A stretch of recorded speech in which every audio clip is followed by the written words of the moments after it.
All right, welcome back to another episode of the Press Coverage Podcast. This is our fourth episode going out on Thursday afternoon, the day of the draft. So we're back again with another mock draft. This is more of like what we think that the GMs might be doing.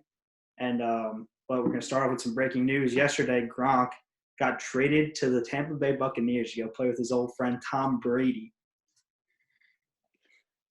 I didn't see it coming, but I see it now, and it makes sense. It makes so much sense. Maybe Edelman will be next. Mm-hmm.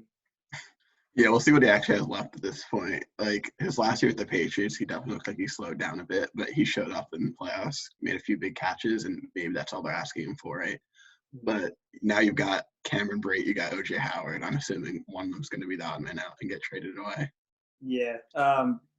Pat McAfee had been talking about this for like a week or two as soon as Brady got traded, or Brady signed. And I thought he was just joking. Like, I didn't think this was actually going to happen because of his deal with the WWE and all the other stuff that he's been doing on TV and stuff.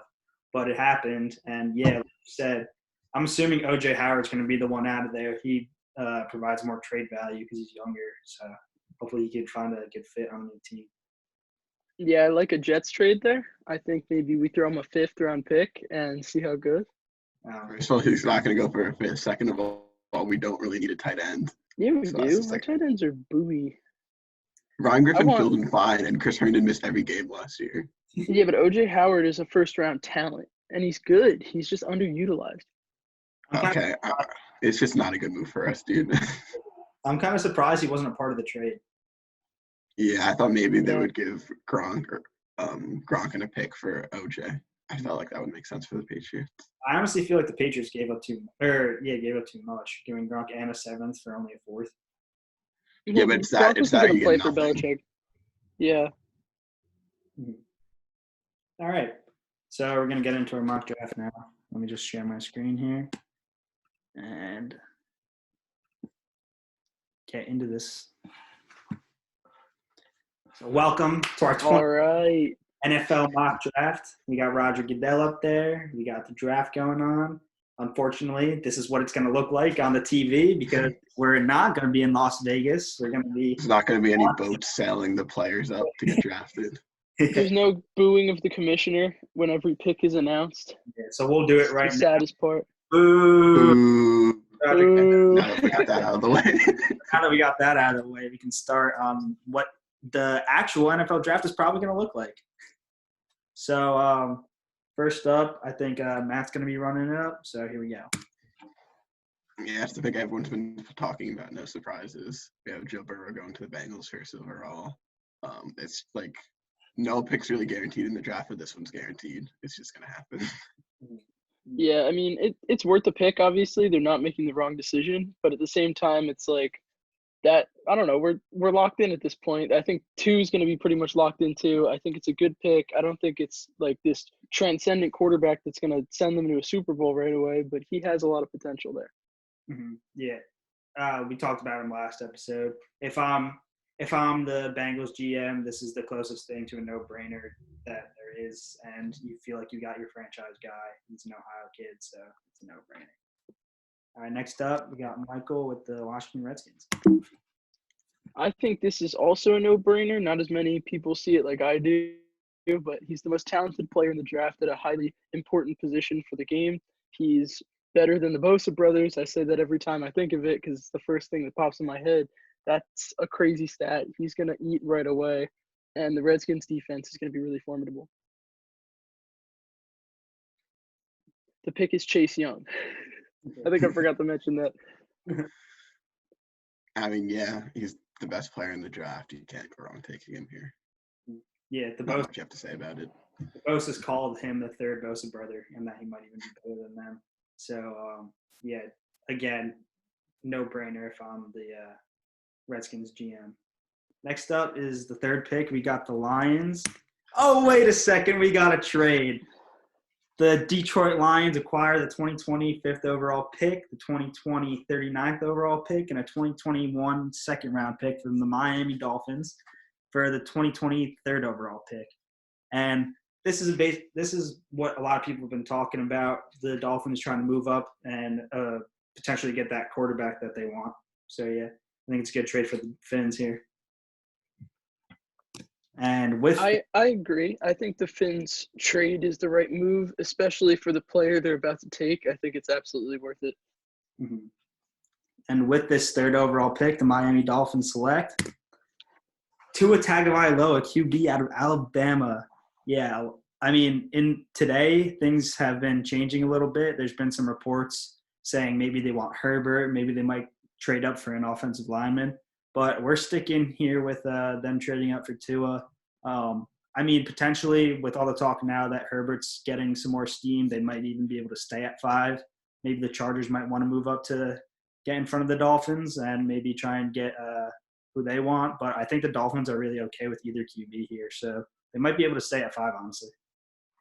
I think the Dolphins are a smarter organization than people give them credit for. And I think a lot of these rumors are just rumors, and they're just trying to take the smoke away from Tua. And maybe they're doing that so they don't have to move up, but I think the smart decision for them would be move up and pick the guy that's going to be great. Yeah. I'm sure they've evaluated him as a player and they like what they see, but it comes down to how comfortable you are with his medicals at this point. You haven't been able to have a physical on the play. You haven't been able to bring him in and have your medical staff take a look at him. But if you think he's your guy and you're comfortable with his health, then you have to trade up to 3 and get him. That's just the move. You have enough draft capital to do it pretty easily. It's Yeah, just the correct thing to do. I agree there, and I agree with Michael. I think a lot of this is just smoke screens. Like, yeah, Herbert's a good quarterback too, but if you watch, you can't deny how good Tua is. The only thing is his injuries, and if that's going to screw them, then I don't know. I feel like not taking Tua is definitely a mistake here. So, And with this trade in particular that we made, they're only losing 2 extra seconds. They don't lose a first round pick, which is other than the 5, but they're moving up 2 spots. So I think it's huge they don't lose one of their first round picks there because there's a lot of good players that are going to fill in and start on their team right away that you will see later. yeah, the Finns have so much draft capital, they can move up and down this draft pretty much however much they want. All right, next up, number 4, we got the New York Giants. Yeah, so we have them going Isaiah Simmons, linebacker, just like we did in our last draft. There's been talk again about them going offensive tackles. So that's a real possibility. But when you have so many holes on your team, you really want a versatile player. They can move around the formation. You can move them all over your defense, and he'll be a playmaker wherever you line him up. Mm-hmm. Other than I think it's safer if the Giants maybe keep him one spot. You don't want to like have him just running rampant all over the defense and not really build a team from the ground up. But I think they're going to find a spot to put him, and he's going to be an electric athlete. And I'm sure he'll end up playing the whole field because their defense is pretty weak. But ultimately, they'll find a place for him, and he'll shine in his role. Yeah, other than Chase Young, like he's probably the second most talented player in this draft. And being able to play linebacker and safety is definitely something that I feel like the Giants should covet. And I feel like, again, another no-brainer. Like these top 4 or 5 picks, like you have a need at linebacker and safety, and you're picking a guy who can fill both those roles. I really don't think that they should go offensive line here. I think missing out on Simmons would – like he's a can't-miss player. He's a can't-miss prospect. And their offensive line isn't great either, but I think that Isaiah Simmons will be an instant difference maker on this defense. Yeah, I think as far as to where to line him up, if the Giants end up selecting him here, I think you have to figure out what he wants. Because 2 examples that went very differently are Minkah Fitzpatrick and Jamal Adams, both very versatile players. Minkah wasn't happy being moved all around. He wanted to get more comfortable in one spot, while Jamal Adams loves rotating all over the defense and being a playmaker in multiple different spots. So you have to figure out what Simmons wants and then put him in his position to succeed. Yeah, that's a very good point. Up here at number 5, we had the Lions trade with the Dolphins. So let's see what they get with here. So the Lions end up trading back, and they still get the guy that we had them picking when we weren't allowed to do trades, which was Jeff Okudah, cornerback. And I think it's a home run. They gave up on Darius Slade. They didn't give up on him, but they traded him to the Eagles. So they were down a corner. They signed Desmond Trufant, but he's not really the star number 1 guy they're looking for. Now they get a huge stud out of Oklahoma? Ohio State. Ohio State, sorry. But he's a great prospect, and he's going to start right away for the Lions. Yeah, I agree there. Jeff Okudah, great corner. It's definitely one of their needs. But The only other way I could see the Lions going is Derek Brown, because he's just another straight up like athlete, one of the best talents in the draft, and I could see the talent like gap like making them lean towards Brown maybe, but I think that that's not as big of a need as Okuda here. So I think this is definitely a great pick for the Lions. Yeah, I think the only one they're debating this pick is if they end up choosing between Okuda and Isaiah Simmons. But now that Simmons is off the board, Okuda's basically, people are saying he's going to be a top 5 corner within the first few years of his career. He's that type of talent. And it's really hard to pass on that at this point in the draft. Yeah, and this is a great trade here for the Lions because they're still getting their guy who a lot of people have them picking at 3, but all the way down at 5. So, yeah, for sure. All right, next up here, we got number 6, and that's the Los Angeles Chargers. And we have them taking quarterback Justin Herbert out of the University of Oregon. Herbert was on the Pat McAfee show this morning, and he was on FaceTime with Pat, and he was talking about how the only teams that he's really been talking to, like a lot, is the Miami Dolphins and the Los Angeles Chargers. So if he doesn't hear his name get called at 3 or 5, like we have him, or like how we have the Dolphins going, then he's most likely getting his name called at 6, and I don't think that he'll fall in this draft. Yeah, I agree. I don't think he's going to fall. At the very least, I think if the Dolphins don't pick him at 3 or 5, someone will move up and try to pick him somewhere. I think he's the healthy alternative to Joe Burrow, and Joe Burrow is a lock for 1. So teams that are going to want a quarterback that aren't willing to take the risk on Tua are going to move up. And we always see it every year. Guys that are first-round talents, it doesn't matter like who's where, someone's going to move up and take them because they know they want a franchise guy. I personally disagree with viewing him as a top 10 type of player. I could see the Chargers taking him here if they think he's their guy. But I could also see if the Chargers decide to pass on him, I could see him falling well out of the top 10. I don't know who would move up to get him that early because I don't think they'll have much competition. I think he'll go more 15 to 20 if the Chargers pass on him. Yeah, I mean, I could also see that, but honestly, just watching the tape and watching him throw that 62-yard flat-footed pass is like something that really wows these GMs, and seeing how athletic he is, like they think that he can be like a guy who can beat a team. He's a game manager who's athletic enough to make plays on his own. So I think that's kind of a home run for the Chargers getting him here. Next up, we got number 7. That's the Carolina Panthers. And let's see what we got here. Yeah, this is a spot they could possibly trade out of. They're not trying to win this year. They're just looking for players, but they like who they see in a top 5 player on their board, probably in Derek Brown. He's on a very valuable position, but getting a guy you probably view as a top 5 prospect here at number 7 and just slowly filling holes so you can try to open up your playoff window in a few years. It's a good pick. Yeah, a lot of people in the NFL world say he's one of the home run prospects of the draft. You have like the top 3 defensive players, and he'd be like right up there with them. And he's going to stuff up the middle. He's a good run stopper, and he can get pressure as an interior guy. He's a great pick, and I think even if the Panthers decide not to move down, it's worth it taking him here. Yeah, there's been a lot of buzz around the past couple of days about either the Panthers or the Cardinals moving down, and maybe both of them. But Derek Brown, he could have came out to the draft last year and still would have been a first-round pick, but he went back to school. He got even better. He's been using his hands a lot more this past year, and he's been able to get to the quarterback, and that's really what you want in your defensive players. And if Isaiah Simmons goes as early as we think he is, or if he doesn't go as early as we think he is, I could also see the Panthers trying to fill that void from Luke Kuechly retiring. But Derek Brown, a great defensive tackle, and I think it's, home run here. I agree. If Simmons falls here, he's the pick for sure. Mm-hmm. All right, now we're moving on to number 8 with the Arizona Cardinals.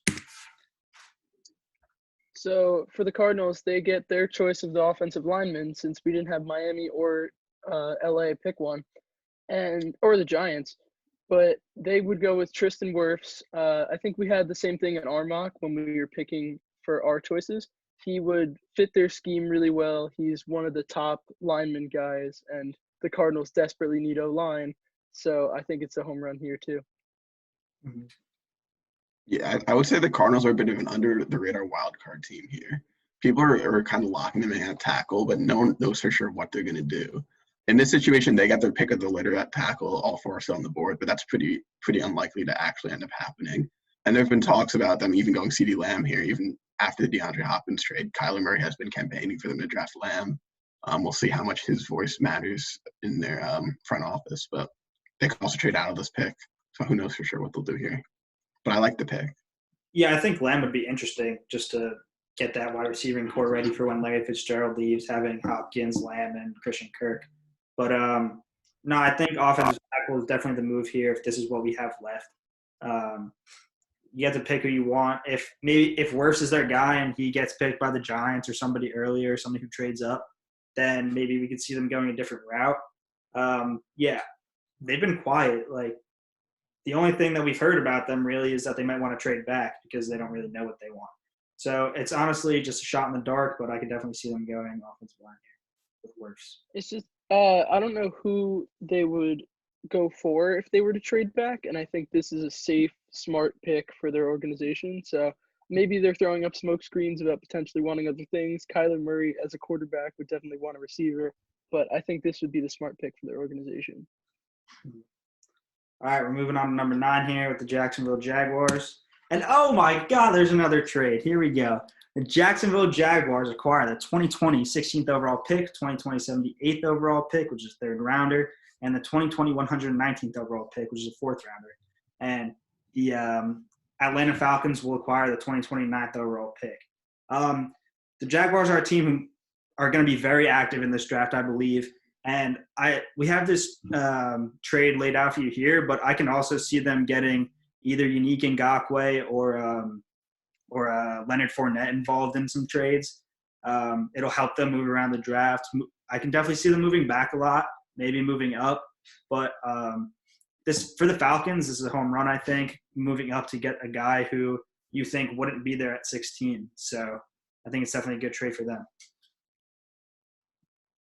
Yeah, I think it's good. They only have to give up a 3rd and a 4th, but they lose a lot of capital in this draft. And I don't know do you know if they have extra like later round picks? I'm not positive, but Well, either way, I think it's worth it because the guy that they end up getting will be a scheme fit for them and is a huge need, and I think it'll work out. And a 3rd and a 4th isn't the worst thing to lose in a draft. If you aren't going to hit those picks, you might as well trade up for a talented guy. All right, and here with the pick for the Falcons, we have C.J. Henderson from Florida. He's a cornerback. After sending out Desmond Trufant to the Lions, the Falcons are looking to help re-solidify that secondary. They got some safeties in Keanu Neal and I think Awuzie maybe is there. But yeah, their corners are definitely lacking. It's a spot on the defense that isn't really solid. I definitely could have seen them going edge here if they didn't pick up Dante Fowler, but that was a good signing for them besides all the money. But C.J. Henderson will definitely be one of the top corners in this league within like 3 years, I think. So I think it's a good pick. Yeah, I know you guys are higher on him than I am, but he's definitely going to make an impact right away. He's definitely a late rise on a lot of teams' draft boards. He was never a top 10 pick originally, but now it seems like there's a good chance he will be. The Falcons have been talking about moving well into the top 10. I could even see them moving up to 7 or 8 to try to jump the Jags if they ended up wanting Henderson. But in this situation, they end up only having to trade up to 9 to get him. So I think it works out well for them. Yeah, I agree with what you said. They might have to move even earlier if this is really the guy that they want because Jaguars might be interested in a corner. So you don't know how that's going to work out. Moving on. Here they trade with the Jaguars, so maybe they're not as interested in the corner as we think. Mm-hmm. All right, moving on to number 10 here. We got the Cleveland Browns. Yeah, we had them selecting Andrew Thomas, probably the safest tackle in the draft class. I feel like the Browns want a guy who's day one starter at left tackle. Now that they feel safe with Jack Conklin on the right side, they're trying to win now in a tough division. So they want a guy who can lock up Baker Mayfield's blind side for the next few years at least. And I think it's a pretty safe selection. So this is another one for me that's kind of in the air. Like, we have no idea what the Browns are thinking. I think it's definitely the right pick and the smart pick, but they could potentially move down. They could try to move up, but I don't know why they would try to move up. But they're a little bit more of a mystery than they lead on, I think. But a tackle here, and Andrew Thomas is the successor to Joe Thomas, is a fun story, and I think it's a good pick. Yeah. If I'm the Browns GM, I'm thinking we got to win this division in the trenches. Like, we got to be able to run the ball. We got to be able to protect Baker. And I think this is a great pick to solidify that line that they've been trying to build up for the past couple of years. And Andrew Thomas is a big guy. As Matt said, he's very safe. Like, he'll be able to protect Baker like the way he protected Fromm at Georgia. All right. If the Browns did look to trade down here, depending on how the tackles fell, I could see the Bucks moving up. They want a guy, and in this situation, there's still 2 guys left, so they probably don't feel like they have to. Mhm. But if there's only 1 guy left here, he was the last one, I could see the Bucks trying to move up to 10. Moving on to number 11 here, we got the New York Jets. So, all right, my Jets, we got our tackle. We got Jedrick Wills. He's the 3rd tackle off the board, and he's arguably the best tackle in the class.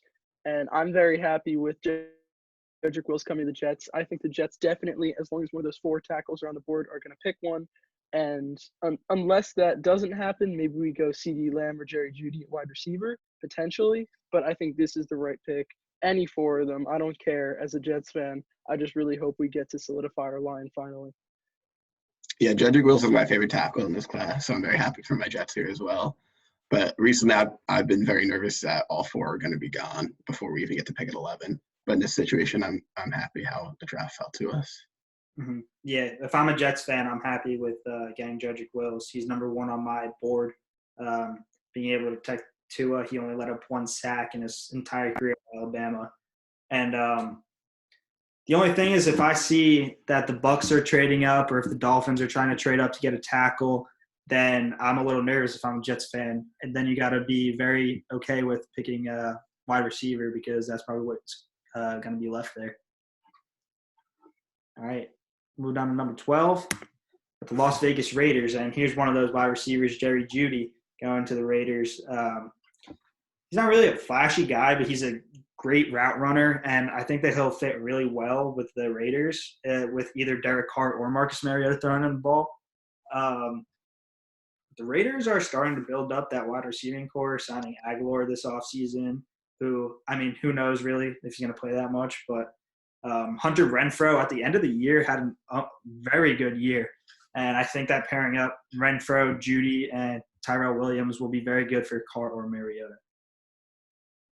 Yeah, it's all a mystery in Oakland. I think Gruden will pull it all together. I think a wide receiver here, it's maybe not the biggest need necessarily, because they did pretty well at wide receiver last year, but it's the best player available in my eyes, and probably in a lot of GM's eyes here at 12. So I think it's a no-brainer for them.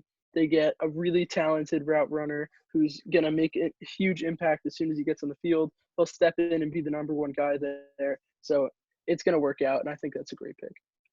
Yeah, and so one of the worst kept secrets in this draft is the Raiders are looking receiver. I think they're really hoping to have the production they would get with Antonio Brown last year, but that obviously didn't work out. They're looking for a true number 1 to stick in that offense and really bring it to a whole nother level, and they think Judy's their guy here. Yeah, I think Jeudy could have a great career out there in the desert. All right, next up, number 13, we got another trade. San Francisco 49ers acquire the 2020 21st overall pick and a 2020 53rd overall pick, and the Eagles trade all the way up to 13th in this draft.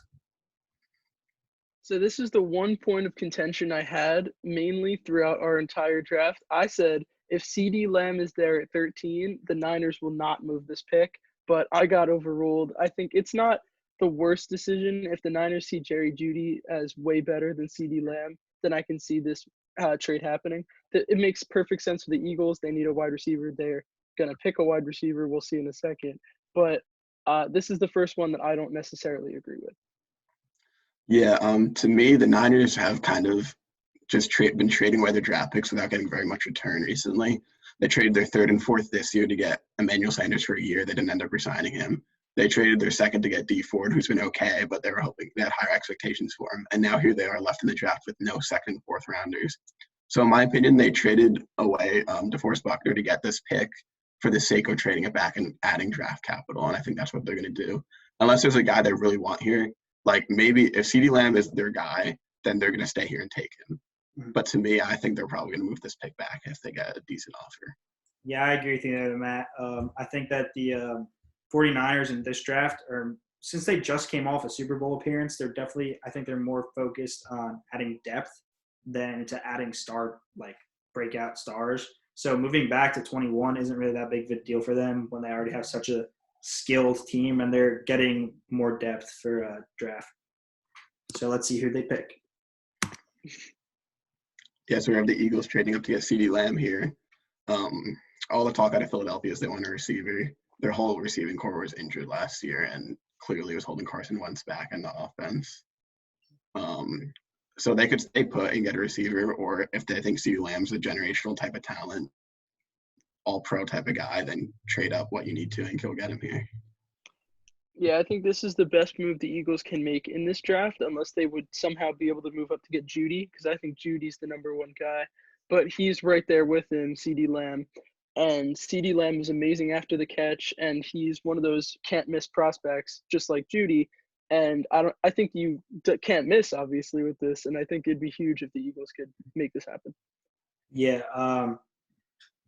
If you look at the Eagles season last year, Deshaun Jackson went out like week 2. Alshon Jeffrey went out midseason. Nelson Aguilar was dropping balls all over the place. So by the time we got to the playoffs, your wide receivers were Greg Ward and J.J. Arcega-Whiteside, who Greg Ward was undrafted and Whiteside was like a second-round pick the year before. So picking up CeeDee Lamb is an obvious wide receiver 1 in that system, and I think he'll really benefit Carson Wentz and help push the Eagles over the edge and really compete for that NFC East and even deeper into the playoffs. All right, here we go at number 14. We got the Tampa Bay Buccaneers. So the Buccaneers get lucky, and one of the top 4 tackles falls to 14, so they don't have to move up, and they get Mekhi Becton, who potentially has the highest ceiling out of all 4 of these guys. He's the roughest around the edges, but he's still going to be a premier tackle, and that's all they need to do. Plug him and play. They got Brady. They got Gronk. They have a whole revitalized offense. Their defense is revitalized from 2 years ago with Todd Bowles. So they're going to be a threat for the Super Bowl potentially, but I love the pick at 14. I think they're happy that one of the big 4 tackles fell to them, but I think they would have preferred the 3 others over Becton here. They're in a 2-year window here with Brady. That's how long his contract is. They're trying to win a Super Bowl in that time, and Becton to me is more of a developmental prospect. He's going to take a few years to become his true self. If he ever reaches his upside, it's going to take him a few years to get there. So I think they'd rather a guy like Thomas or even Wirfs. But they're happy that they didn't have to move up, trade any draft picks, and still get one of the big 4 tackles. Yeah, if I'm the Bucs, I'm definitely trading up here if I want to win now, honestly. I mean, that offensive line is okay. They did a decent job protecting Jameis last year, and picking up another tackle would definitely help them solidify that line. But my thing is, like, it's going to be hard to get – if you're trying to win now and you're picking an offensive lineman, trying to add a brand new guy who isn't very developed yet into a system with 4 other guys who have been playing together for a while and not basically – we don't know what's going to happen with the season. We don't know if there's going to be off-season, like, whatever. But you need to get him in there as soon as possible, and you're not going to be able to with a guy like Becton who you really need to mold into an NFL-ready tackle. So yeah, I think that's why you're going to see a guy like Andrew Thomas probably be the first tackle off the board, in my opinion. We're pretty high up there because originally he was slated as the 3 or 4 guy. But if you're worried about a shortened off-season potentially and not very much time with the rookies in mini camp or in training camp even, you got to take the guy who you think's most pro-ready in this draft. It's a bit of a special circumstance compared to other years. Yeah, you guys make really good points, but I think since they're stuck at 14 and they didn't move up, they kind of have to pay the price for that. So it'd be smart for them to move up, especially with Brady only on a 2-year contract. You're not going to need a lot of 7th and 6th round picks to develop. Maybe you can try to move something up somewhere. Maybe you could trade O.J. Howard even to get like somewhere higher up. But I agree with you guys. Yeah, try to get in there at 7 or 8 or wherever teams that are looking to trade back. All right, moving on. The Jets. I don't think the Jets are moving back. All right, moving on to number 15 here. Got the Denver Broncos taking Henry Ruggs III out of Alabama, wide receiver. we talked about this in our last draft video. Henry Ruggs is a speed guy. He's got unbelievable speed, probably one of the faster wide receivers in this draft. In college, you really didn't see him make too many contested catches because he had guys like Judy and Devontae Smith around him. But it's something that's in his game. And putting him on the other side of Cortland Sutton, I think will help Drew Lock develop and try and bring the Broncos to somewhere closer to the playoffs. I think the fit makes too much sense.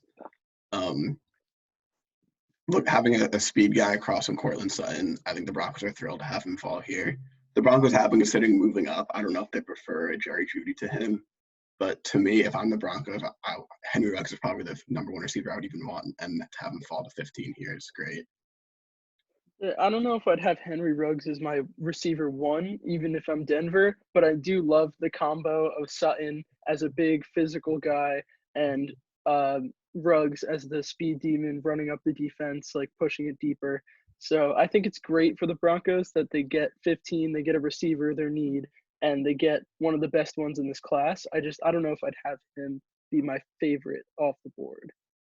I mean, to me, if you take a CeeDee Lamb here, he's a pretty similar player to Cortland Sutton, and I would rather have a more multi-dimensional offense where you get a speed element and then you have your true number 1 in Sutton. That's just my opinion, though. Yeah, I agree with you there, Matt. Moving on, number 16. Got the Jacksonville Jaguars, who traded back with the Falcons. So, I want to say this pick is a home run. I think they fleeced the Falcons by getting him at 16. Yeah, he's a top 10 type of talent to me. I think on a lot of people's boards, he is arguably the same tier as Derek Brown. Some people have him higher, and have him here at 16 is a steal. The Jags are just looking for players to fill their roster for the future. They're looking for the best players available, and he's clearly the best player on the board right here. Yeah, I don't know if he'll be available this late. I don't know who necessarily will pick him, but I think somebody throughout all the top 15 there will see this talent in Javon Kinlaw and pick him earlier. But if the Jaguars can pull off trading down and still getting him at 16, that would be huge for them. And I think staying active in this draft would be a really good decision for their organization. Mm-hmm. Yeah, this is where they trade back to. And if you can still get a top 10 talent at number 16, then this is definitely the right move for the Jaguars. Javon Kinlaw's got so much speed off the edge. And as I said last video, he kind of reminds me of Jadeveon Clowney, being able to get inside and being able to get through that offensive line and push through. And this is just a home run for the Jags. To me, this is the point in the draft here where after Kinlaw, there's a big drop-off in talent. Like, there's still talent left in the first round, but there's a clear, like, after all the receivers, all the tackles, and Kinlaw are down, there's a clear drop-off in the next type of player you're going to be getting. I agree outside of the running back position. I think there's still a lot of really talented running backs that you can group into this first really good talent. But otherwise, I think there's a pretty decent drop-off. I agree with you talent-wise there. It's just running back's a less valuable position than some of these players. Mm-hmm. Oh, yeah. A lot of people don't even have any running backs going in the first round. So yeah, it's consensus that teams are waiting to the second for a running back. But I also saw a report that said that 26 to 32 is the sweet spot for running backs in the first round. Yeah, so between the Dolphins and the Chiefs there's a good chance at least 1 or 2 guys go. So we'll see what happens. Yep. All right, here we go, number 17, Dallas Cowboys. Is this my pick? Yeah. I think this is a solid pick. They're one of their bigger needs is safety. They were talking about trading for Jamal Adams. If this ends up being the trade for Jamal Adams, I'll be very upset. But I think he's a good fit for their team, Xavier McKinney, and they'll make use of getting a new safety, Xavier McKinney alongside Xavier Rhodes, locking down the secondary for Dallas. It's not the greatest pick, but he definitely fits for them, and I agree with it, and I think it's the best position for them on the board. Yeah, I think the Cowboys definitely are looking for a safety. They could go edge here. There's Chase Young's the only one that's went off the board so far, so there's some players they could take here. But to me, you get the best safety in the draft. It's one of your biggest holes. It'll really rank up your defense. Even though you lost Byron Jones, I think the defense will still be formidable here. And in a weak NFC East, you could be a playoff team. So you're looking for the best player to fill a hole. Yeah, this takes away from them trading for Jamal Adams, which, I mean, you get to keep your picks, and you still get a guy who can definitely produce at the next level with McKinney. I mean, Alabama is one of the best schools you could play at in the league, and they play tough competition. So you've seen him do it at a high level. Now you just got to see if he can make that. All right. Moving on here, number 18 is the Miami Dolphins again, selecting edge rusher Kalavon Chaisson from LSU. Chaisson's kind of a raw prospect. His production wasn't really there in college, but I think that getting him to the next level and getting coaches at the next level will definitely help his game. And the Dolphins were – last season they didn't have much on the defensive line, but they made it work, coaching up guys like Taco Charlton and other undrafted guys. So I think this is a good pick for them. He's a little raw, but I think it'll work out. Are you forgetting about Charles Harris? Get me started with Charles Harris. The Dolphins aren't looking to win immediately, so taking a project who can be really talented in a year or two, I think, is a great move for them, especially one with this much potential. His ceiling is through the roof, and I think it's a really good fit for Brian Flores' defense. And now they have their linebacking core basically completely revitalized. I know he's an edge rusher, but he could be classified as a linebacker. So I think they really solidified that part of their defense. Yeah, I think you're just looking for guys that you can plug in all over your roster with high upside in a few years that can reach it. Chaisson's one of those types of guys at a valuable position of an edge rusher. You need really, if you're going to be a competitive team in this league, you need at least one or two really good edge rushers. And hopefully they're starting to build that up right now. I think that's the goal here. All right, moving on to number 19. Got the Vegas Raiders again. Yeah, and we have them going cornerback, Christian Fulton out of LSU. This is probably, I would say, their biggest need on the team. They couldn't resist going receiver earlier when you could get a talent like Judy. But the fact that they're still able to get a really good corner here at Fulton at 19 helped take that defense up a level. Their D-line played pretty well last year. It overperformed what people expected. And start building these corners, and your defense could be good in a year or two. Yeah, I like Fulton. Good corner out of LSU. He did a good job covering T. Higgins in that championship game. And this whole LSU defense went really underrated throughout the whole draft process, and now they're getting a lot more credit. I think we have 5 LSU players going in the first round, and I think that 4 of them are defensive. So Fulton definitely provides another level to this defense that they don't have, and it's helping to solidify their secondary, which is something that they definitely need to do. They got passed on every single play last year, and they really couldn't cover anything. So this is definitely a good pick for Mike Mayock and John Gruden. Yeah, I think the Raiders' biggest weakness is secondary, and I think secondary needed to be addressed in this draft.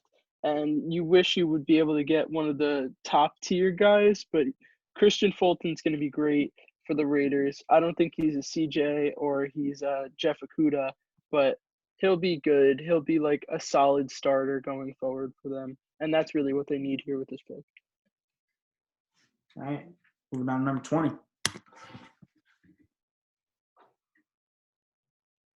So corner goes back to back. The Jaguars select Jeff Gladney, and this is another huge need for them. I think the corners maybe are getting a little overvalued, but they definitely need like a corner desperately. The Jags, they gave away A.J. Bouye and Jalen Ramsey throughout the season last year.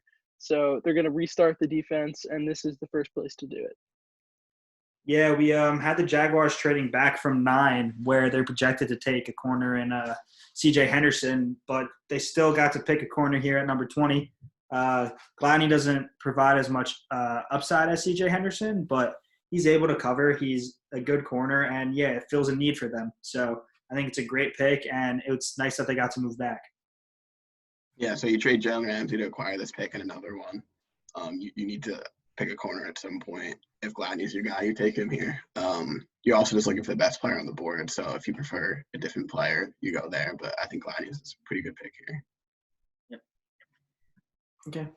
We're on number 21. We got the San Francisco 49ers taking Grant Delpit. This was a pick that we kind of struggled with here. We know that they want to move back and get trade capital or draft capital, and they move back with the Eagles. And safety is a position that they're not the strongest at. They have Fred Warner, I believe. Or no, Jimmy Ward at safety. But besides that, it's kind of a weaker position for them, and it helps build up that depth. And him being your second guy definitely helps out that secondary, and it just helps adding to a very strong San Francisco defense. Yeah, if I were San Francisco, I might have used this pick to go corner, but the two corners just went off the board, and you don't want to reach too far. So it makes sense to me. I think I would have kept 13 and picked CD, but I understand moving down. I understand the value of depth, and the wide receiver class is very deep for this year. And Grant Delpit's going to come in, and he's probably going to start right away. And if not, he's going to make an impact at the very least somewhere. And that's all the 49ers are going to need coming off a Super Bowl. Yeah, I think when they traded out this pick, they were definitely they weren't expecting that corner run right in front of them. I think they were probably hoping Fulton was here. But Delpit's a safe pick here. You're filling a hole, so you can't really go wrong. You're picking it again in 10 picks, so it's a fine pick. Yeah, and back to what Mike was saying, like taking CD there is probably a good idea, and but trading back and getting more capital, I think, is a better idea because you have no picks from 2 to 5, and we don't really know. Like in this scenario, we have all those corners going early, but you could still hit a home run with a corner here. But safety is definitely another place that they need to work on. So I think it's a good trade down. All right, moving on to number 22, we got the Minnesota Vikings. Yeah, I think the Vikings are really happy with the situation they're put in. Everyone's thinking the Eagles are going to take Justin Jefferson if they stay put at 21. But since they moved him and took Lamb, Jefferson was able to fall to the Vikings. And I think the biggest knock on Jefferson is people don't know if he could be a true number one. But when you have a guy like Adam Thielen already in the offense and you can stick him on the outside as more of a complementary guy to Thielen, I think he's going to produce and do everything you want him to do in the offense. You're not asking too much of him, and he's going to play his role well.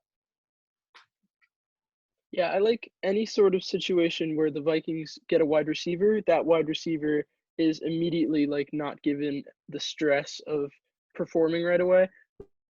Like I think for Odell in Cleveland, him coming in and having to produce and the offense being a mess and a bad head coach was a terrible situation.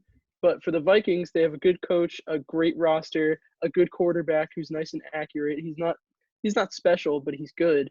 And there's another great receiver. So you bring in another receiver who's maybe not amazing right away, but he's a little bit more of a prospect on the outside, and he'll fit great with them. He'll develop great with them, and I think it's an amazing fit for Justin Jefferson. Yeah, it's crazy to think Justin Jefferson was really the wide receiver too in that championship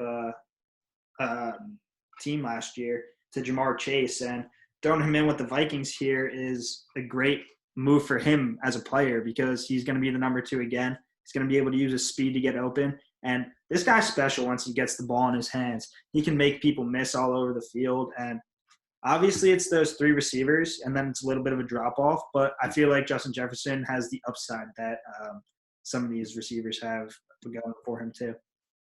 Yeah, and another thing we didn't mention about the Vikings offense here is that it's really focused around Dalvin Cook in the run game. So you have Thielen as your number 1 receiver, and then you also are really focusing the run game. So Jefferson's really just filling a complementary role. Okay, speaking of the Vikings, while we're here, I just got a notification like right now that says the Vikings pursued Trent Williams, but it didn't go in their favor. They were talking with the Redskins, but nothing's transpired. So the Redskins are looking to move him. They have to be. And the Vikings were interested, but so far nothing yet. Mm-hmm. What do you guys think? The 2 main teams linked to this point have been the Browns and the Jets, but they've been saying that there's other teams out there. The Vikings I could have seen as one of those teams, and maybe even the Bucs looking for a left tackle that can play now and win with. I could see the Bucs trying to make a move to get Trent Williams as well. The big thing is, as we mentioned before, is originally their asking price was a 2nd-round pick. And the fact that you'd have to pay that and then give Trent Williams a new contract and reset the tackle market, it's a lot to ask for a 32-year-old player. So that's why they've struggled to move him to this point. Yeah, I agree. I think they waited too long to move him, but he wants out and he won't play for that team. So you kind of got to just take what you could get at this point. So we'll see what happens there. All right. Again, they've been stubborn with it, though, so there's a chance that he doesn't get moved still. Yeah, true. Moving on here to number 23. Got the New England Patriots. So the Patriots are a factory of sadness. And once again, a great player falls in their lap, a position that they're relatively weak at, a defensive guy Belichick's going to mold into his own image. Kenneth Murray comes right from Oklahoma, walks into New England, and is going to be a stud right away. And I'm a little upset about it, but it worked out great for them. Yeah, bringing in Murray Go ahead. to replace Kyle Van Noy is honestly going to be an upgrade in the long run. Van Noy was a little bit more athletic. He could play, or maybe not athletic, but more versatile. He could play linebacker and get out there on the edge. But Murray's a guy who's going to be able to cover, man. If you look at the tight ends in this division, like none of them are special yet, but Chris Herndon on the Jets, good receiver. Kenneth Murray will be able to cover him. Mike Gesicki on the Dolphins, he's a good tight end. He got better at the end of last year, but Kenneth Murray will be able to cover him. Dawson Knox is huge. He used to be an O-lineman, but I think Kenneth Murray will also be able to cover him. So you got to be able to cover these tight ends in this league, and I think that this is a home run pick for the Pats. Yeah, coverage and linebackers is definitely a trait that teams have been looking for more recently with the domination of tight ends and these quick running backs. I could definitely see the Patriots trading out of this pick as well, as they don't have a second-round pick because they traded it away to get Mohamed Sanu last year. So they could try to trade down, but Murray falling to them might be too good to be true. So I might stay around. Mm-hmm. Yes, shockingly, no one so far has really needed an inside linebacker, so the Patriots get lucky. But I think if it were me, I would have preferred Patrick Queen, but I'm glad that they picked the inferior guy, in my opinion. And we'll see if this works out, if he falls to them. But I like the pick for the organization. I just don't like the organization. I think Kenneth Murray is a more solid linebacker. I think he produced more in college, and he is less of a raw guy than Patrick Queen. And you could just plug Kenneth Murray in right away and know he'll produce, and you don't really know what Queen will do. Yeah, like we mentioned, he's a mismatch stopper, right? Belichick's offenses have always been based around getting guys in space with a mismatch. If you have a fast running back that a linebacker can't cover, or you have a dominant tight end that a safety can't cover, that's how they win games. And I think they're looking to stop that on defense by having versatile guys like this. Yep. All right, moving on, number 24. We got the New Orleans Saints selecting quarterback Jordan Love out of Utah State. Love is a guy who I've talked about, and I don't really express much interest in him, but because I'm a Dolphins fan and we picked much earlier, I don't want to see him on my team. But I think he could be a good guy in this New Orleans Saints offense to sit behind Drew Brees for a year or two, however long his contract is, and battle it out with Taysom Hill. They're kind of similar players. They're both athletic, and I could see Jordan Love being a guy who can throw the ball like Tom Brady, but he can run the ball like Taysom Hill. So we'll see how it goes. Yeah, I like this pick a lot. I don't know if it's going to be accurate to real life, but Teddy Bridgewater's gone, so they don't have their stud backup anymore. And Drew Brees is old, and this is a guy who is a first-round talent. He has the athleticism. He just needs to be coached up, and going somewhere like Sean Payton's system would probably be great for him. It could maybe get him to be a better quarterback, and if he steps in and fills up for Drew Brees, he could be really good in the future. So I love the fit. Jordan Love just seems like a Sean Payton guy to me. I think the only reason they'd be skeptical with this pick is they know they probably only have 1 year with Drew Brees left, maybe two, probably only one, and they have a really stacked roster, so they might try to add an addition, like maybe a linebacker receiver to win now. But at the end of the day, we have Payton not able to resist Jordan Love here, and if he thinks he's their guy for the future, then it's definitely a worthwhile pick. Yeah, as I said with the last pick there with Murray, like going after a linebacker again could be another move here. With Patrick Queen still available, being able to try and cover Christian McCaffrey and Todd Gurley, who are now in your division. Like, you got to be able to win games. The Bucs drastically improved, drastically. and they might be coming for your division. So I don't know if it's the right place to pick depth over linebacker. I would say my argument to that would be at linebacker, they're pretty solid with Demario Davis. And going forward, if Drew Brees isn't going to be here for much longer and you're going to be a good winning team while he's still around, once he retires, if you have a later pick, you might not be able to get a quarterback that you would want in the future. So by picking one that you like now and solidifying that going forward, you remain competitive all the way through. And I think Sean Payton knows that, and I think the Saints are going to take advantage of that. Yeah, one underrated thing about the Saints last year is that Breeze went down, right? And Bridgewater won 5 out of 5 games. So if they think Jordan Love's a guy who can produce in year one if Breeze is injured, then you're actually helping yourself win this year as well. I don't know if they view him as that or they view him as more developmental, but it could be a future and present type of pick. Taysom Hill he's more of a gadget guy than a backup, in my opinion. Maybe Peyton views him otherwise, but to me, you kind of have a whole lot backup quarterback right now. Yeah, I was just going to speak to that. Like, I feel like Taysom Hill is a guy who they want to be their backup quarterback eventually. So, or their starting quarterback eventually. So if that is something that you do believe, then Jordan Love definitely is not the pick here. But I don't really know what they think. But, I mean, Taysom Hill was a great thrower in college, very underrated, and we'll see if he can bring it to the next level if they don't decide to go with Love here. All right, next up, number 25, we got the Minnesota Vikings again. Yeah, I think the Vikings are pretty happy about how this draft went for them. They've got a cornerback in AJ Terrell that they were probably looking for their 3 needs in the first round. They're looking for receiver, corner, and edge, and they got 2 of their biggest needs, and they didn't reach for either of these guys. So I think they're pretty happy with their situation. Yeah, another regular generic late round corner, but he's a little bit of a drop off from the last 2, but he's still going to be a plug and play starter. They lost a lot of corners generally. Xavier Rhodes sucked, and then now he's gone. So there's a huge hole at corner for them. Their secondary is getting old at safety, especially. So I think it's a no-brainer, and I'm glad that he falls to them here, or not falls, but he's still here. He's a need, and they make a good pick. Yeah, Terrell's a guy that I've been seeing drop on a lot of people's mocks. Like, he's not even in the first round. But honestly, watching the tape, you just got to see the talent there. He's better than pretty much any other corner they got. So I think this is a great pick for the Vikings going out and getting their guy at corner. Moving on to number 26 here, Miami Dolphins again.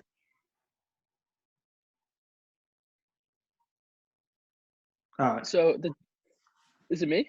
The Dolphins get another tackle. They wait till 26 to pick their tackle, but they get a guy who can come in and start in Josh Jones. I don't love him particularly, but he's probably the 5th tackle off the board, and I think Miami desperately needed a tackle, so it works out for them at 26.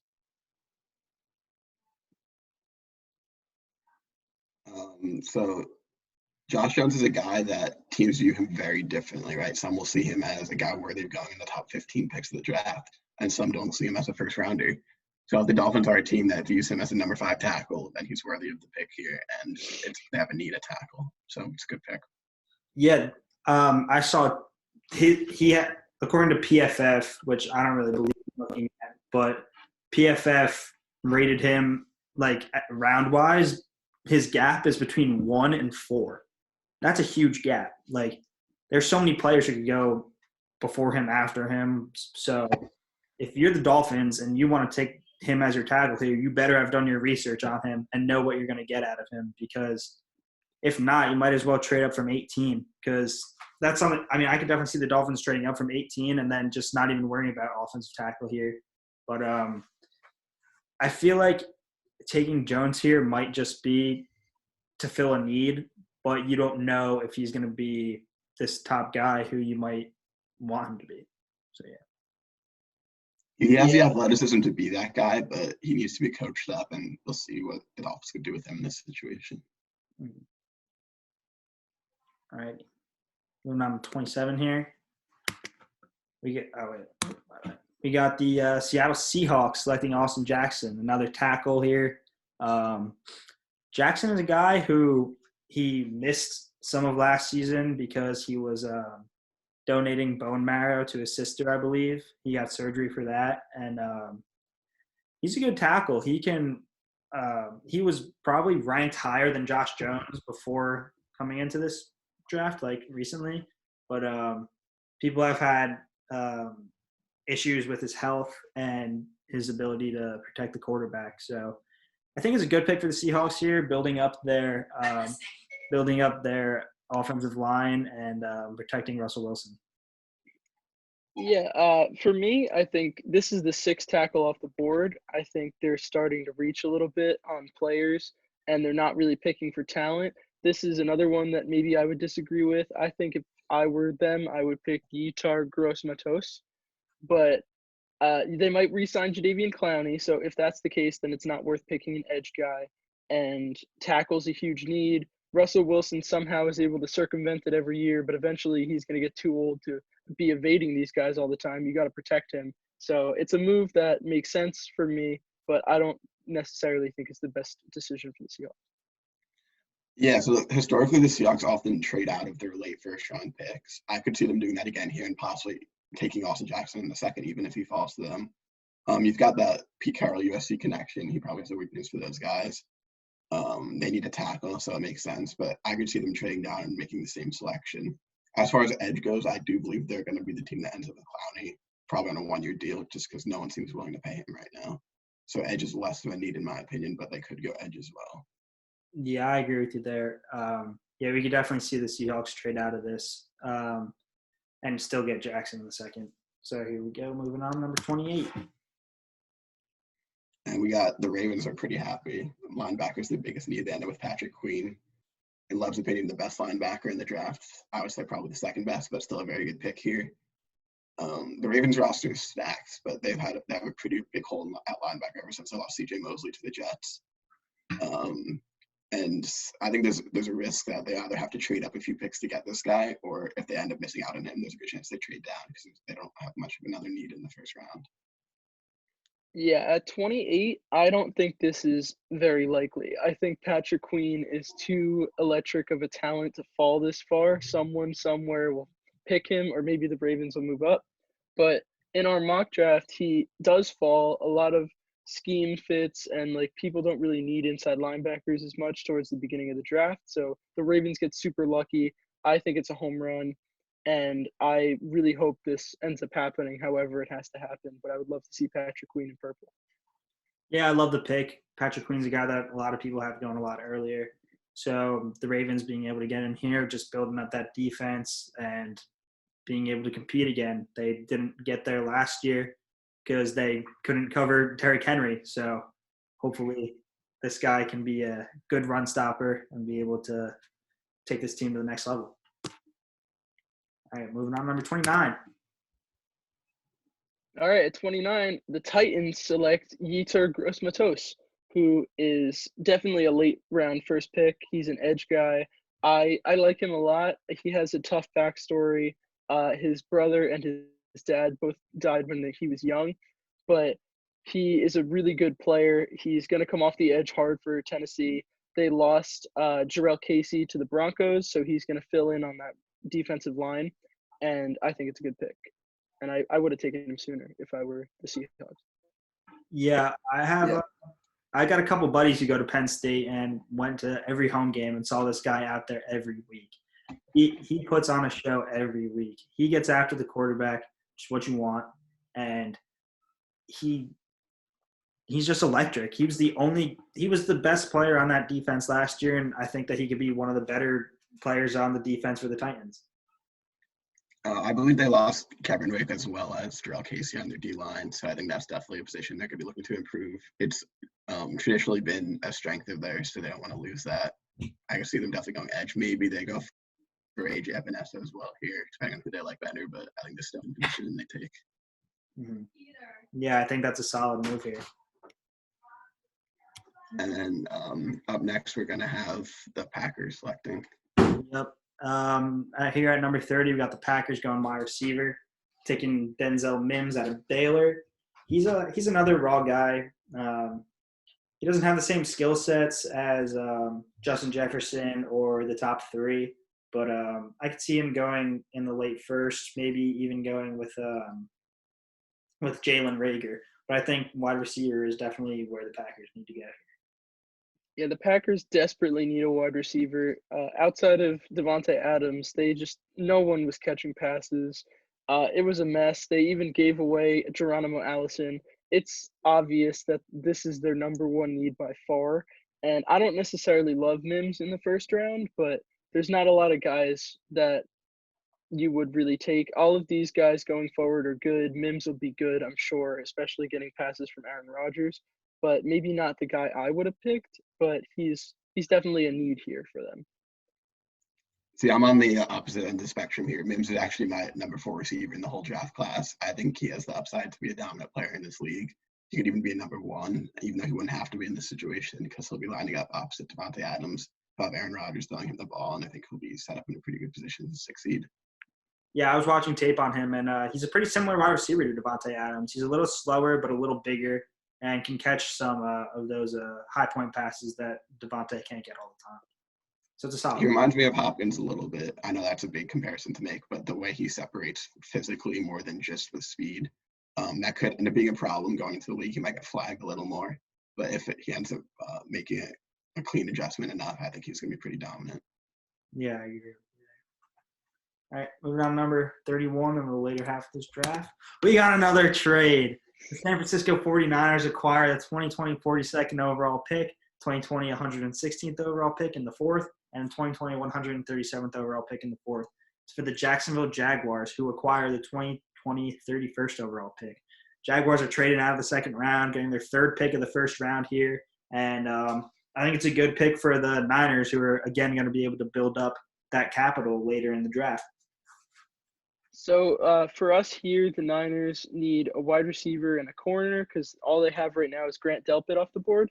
And there's not like Denzel Mims just went, obviously. The wide receivers are great going into the 2nd round. There's no need to pick one now. I think moving down is great. They get 2 4th-round picks out of it and only move down into the 2nd round from the last pick in the 1st.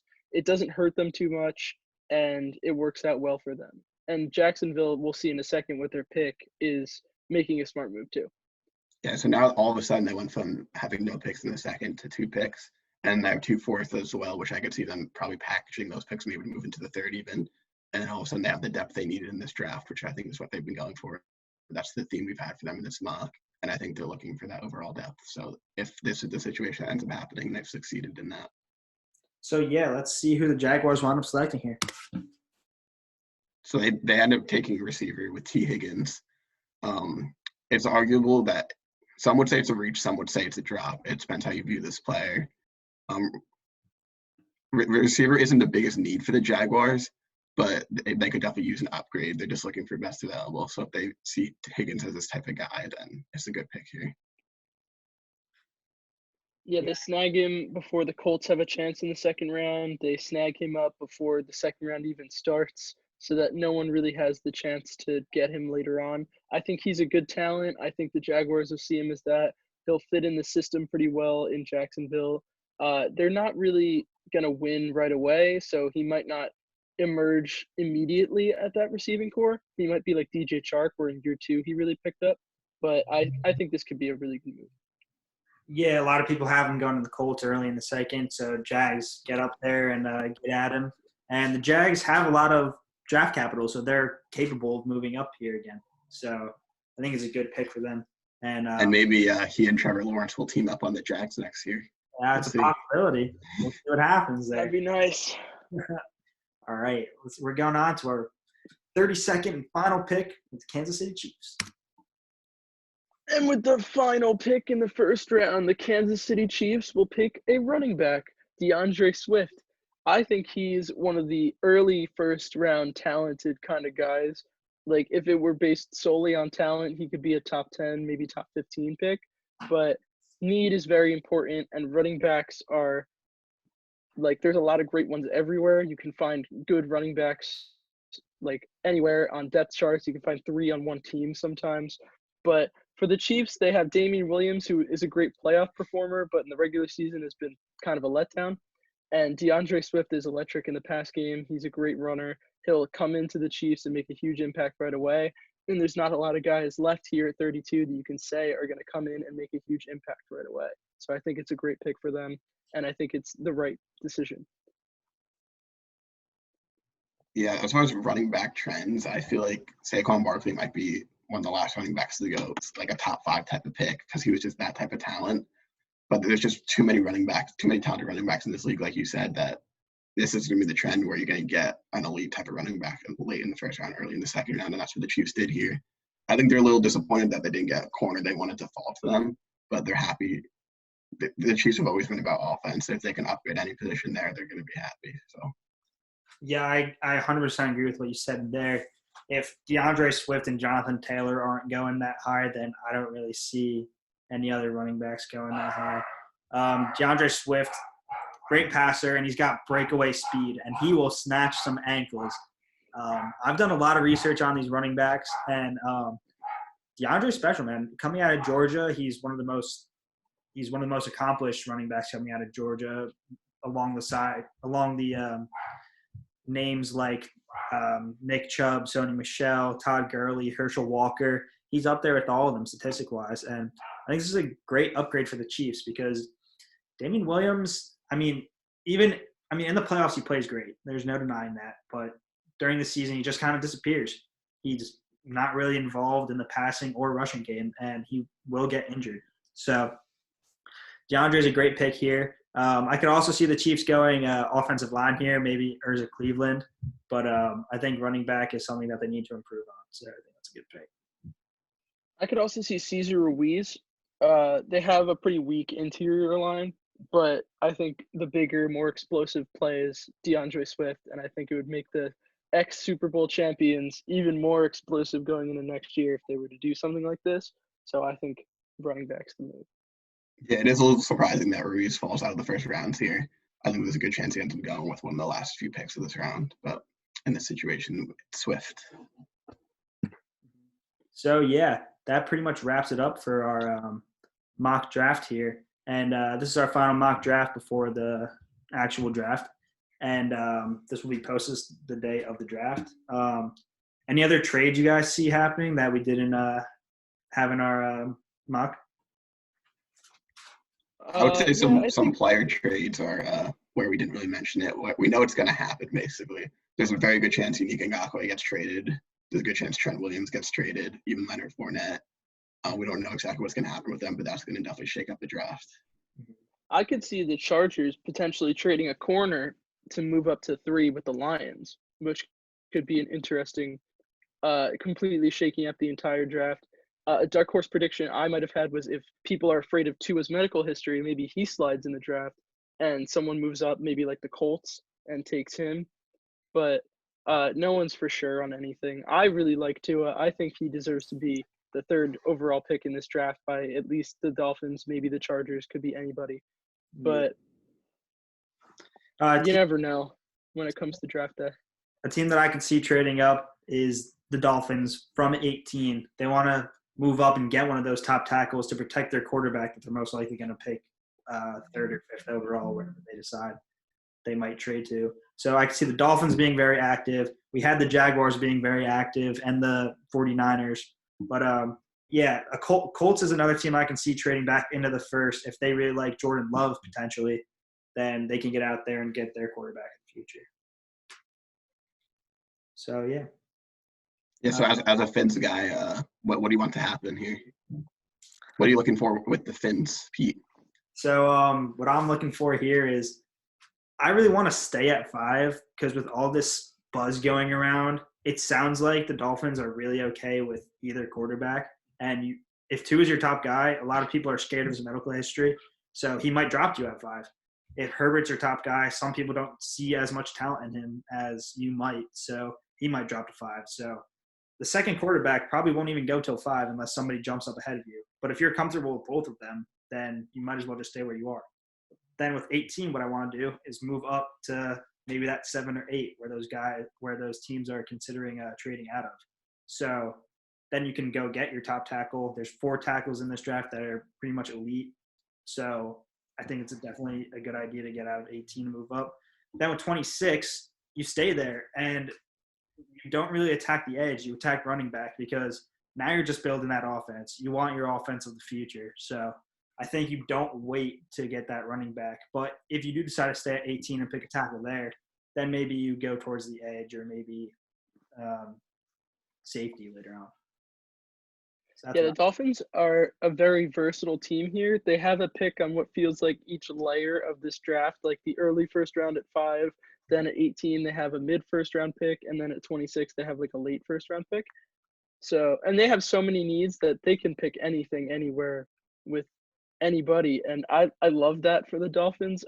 It's really exciting to see for the first round, especially a team with multiple picks that isn't the Raiders, because the Raiders were a bit of a flop last year. So I hope the Dolphins make the most of their 3 picks this year, and I'm really excited for the drafts later today.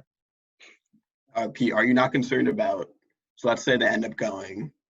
They trade up. They get the quarterback at 5. They trade up for a tackle, and then they take running back at 26. Now there's a good chance they're not picking in the second round, right? Because they traded up for the tackle, and now you don't really have an edge guy. Does that not concern you for this year, since it's more of a rebuild year still, or would you rather come out of the draft with an edge? Yeah, it doesn't give me too much concern. There's a couple guys in the third who I like as like placeholders. I like Josh Uche out of Michigan, who had a great year, very underrated. And there's a couple other guys out there who you could get later who might turn into studs with the defense that we're running down there. But edge isn't really my top priority because Taco Charlton revitalized his career last year when he came to the Dolphins. He had 0 sacks with however many games with the Cowboys and came over to the Dolphins and had 6.5 in only like 10 games. So it's definitely a need, but you can fill that later and maybe even next year with – well, we have 14 picks this year, and I can guarantee you that the Dolphins are not picking 14 players. So things are going to happen. Things are going to move. Yeah, so this was a lot of fun making this mock draft. And I think for next week, what do we think about potentially grading the real picks in the first round or maybe rounds after that, or even looking at our mock draft and seeing how we went, what we said wrong, what we got right, and just have a little fun with it for after the draft? Yeah, those will probably be our 2 episodes next week, grading our mock draft and grading the team's or overall drafts. So I like that idea. Yeah, I'm also excited to look at teams who like really won the draft, teams who we think did the best overall. Look into that, and then analyze the Jets and Dolphins and how they did, of course. Yep. All right. So there's plenty more to come forward. Even though there's no sports, we'll still be doing our thing. Yeah. This does not end with the draft. We'll keep chugging along as long as sports are not around and even when sports come back. So we'll be here.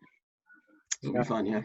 Yep, that pretty much wraps up this episode of the Press Coverage Podcast, and we'll see you guys on Tuesday.